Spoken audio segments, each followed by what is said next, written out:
Bendiciones. So I'm here at the bay.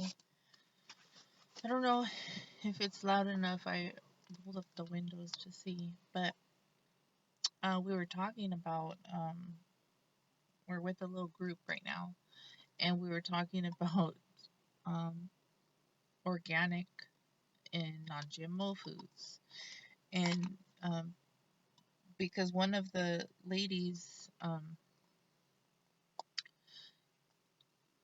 it started we were talking about coffee. And when you order, like if you order a coffee and you want to add like a non-dairy creamer or oat milk, or like if you order a matcha and you want to make it with oat milk, it's usually like they charge you $1 more. Even for coffee, if they put like a little tiny bit of like oat milk or almond milk, and they charge you like at least 75 cents just for a little bit. And so it's pretty um, expensive, especially if you just get like a regular drip coffee. But like I know a couple of spots where they don't charge you; you just get it for free. Um. Anyway, so we were talking about that, and then it's like if you get oat milk, it has to be, even though it says like non-GMO, you think like, oh, it's non-GMO. This is the annoying thing of like when you start like going down the rabbit hole and you start seeing like, oh, I'm going to read the ingredients labels to see what's in my food, and you want to start eating healthy, then all of a sudden you find something else out, then something else. It's always like something else. Like you think like you're doing like the right things. I got this thing at Bed Bath and Beyond a long time ago, and I don't want to throw it away, but it's like it says it's for your elbows, your knees, your face, your lips, your cuticles, like for everything.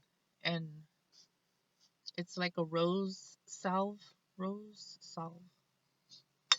But it's not like, if you they had the ingredients part covered with like a little label for the price. So I couldn't really read it, but it was on sale and it was over by their apothecary stuff. So I was like, "Oh, let me try this." And it's just like Vaseline with I don't even think it has. Oh, it does have rose extract. But it has like a lot of other stuff that I would have never gotten it if I was able to read like the whole ingredient thing. But then also I don't like to waste stuff, so um I don't know, I've been trying to use it. It says for lips. So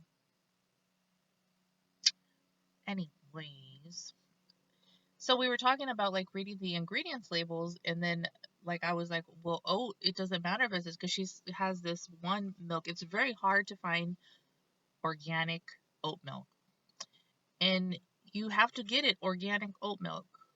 Um, I mean, you don't have to, but you know, for it, if you want it to be free from pesticides, because oats are highly covered in pesticides to keep like most of the crop, so they don't lose their crop, you know, so they don't get a lot of pests.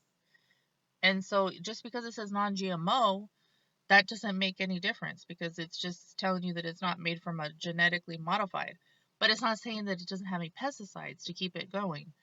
And so you have to find organic, because organic, it's they use a pesticide, but they'll use like a non-toxic, like they won't use like Roundup, which is toxic. They'll use something that is like herbal, you know, like an herbal type of, you know, pesticide, like a neem oil or something like that. And so they'll use that, um, something that is not toxic and that is not um, synthetic. So you have to make sure that you find one that's not, you have to make sure that you find one that's organic, not just non GMO.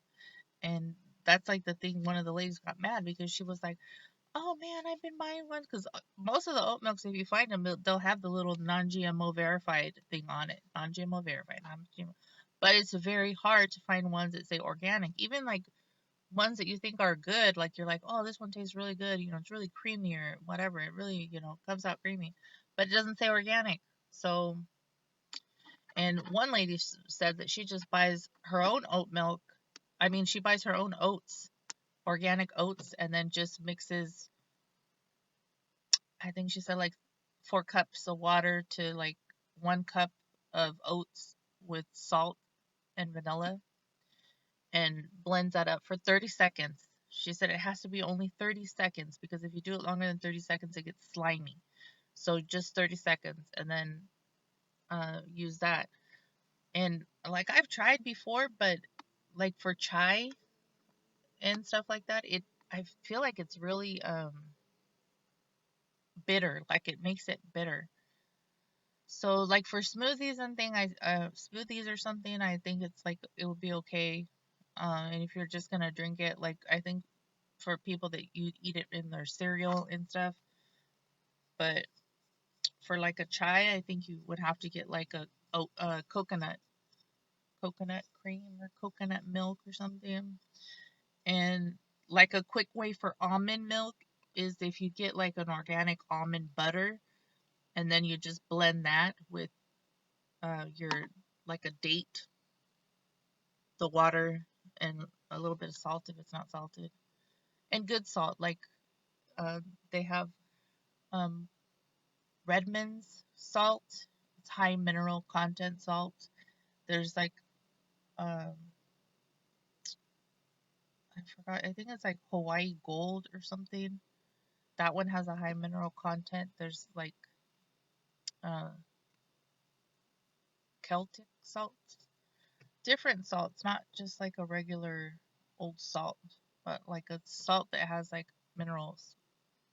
Especially if you have water, like a distilled water, because nowadays everything like the water is toxic and it's full of like pharmaceuticals, like prescription. People flush their prescriptions down the toilet, pesticides, um, all kinds of stuff is in the water. And so chlorine, and if you boil, like if people, some people think to boil their water, but most places now have fluoride in their water. And if you boil fluoride, it just makes it stronger. Like it binds together and it just makes it like a stronger. So to get rid of it, it's like certain filters. People were using Berkeley's. They were saying that those removed it. But then people were testing it after and saying that they made a lot of promises that were not true because it wasn't really taking out what they said. So it's like people are, you have to even be scared to drink water. It's crazy. So people get reverse osmosis because that's like the best way to get everything out because it just boils the water and then it catches the steam, and the only thing that could go up is the water and all of the other stuff stays, you know, down. And so they catch the steam of it, and then but the thing is it also leaves the minerals, the good minerals behind. So that's why when people remineralize water, they get that water, the steam water, which is distilled water and has nothing in it. It's like just a bare water, and they remineralize it. So adding like a little tiny bit of um, good mineral salt, like just a tiny bit, to remineralize it, and using that because everywhere you look, there's something, they're trying to, with the food, controlling the food, the water, the air's bad. Like there's places that buy air in bottles because the air is so horrible. It's like on, if anybody has seen the Lorax, it's like that. Like everything is like, they have to buy their clean air, and there's no trees, and I mean, they're cutting down trees everywhere. And it makes you think, like, who are these people in charge? Like, are they from another planet? And they just don't care about Earth, and they don't care about Earth people, and they're from somewhere else, and they just come here to get what they need for their planet. What? resources they need. I don't know. If you watch movies, there's always movies that tell you messages, like they tell you right to your face what's going on, and you just have to, be aware of what you're watching because they're telling you. They tell you right in the movie what it is. And so then when you see things or you hear people say like, "Oh, this and this is happening," people are like, "Oh, that's like in the movies. That's not true," because they think it's not true because it was from the movies. But that's what they're telling you. They're telling you the truth in the movies.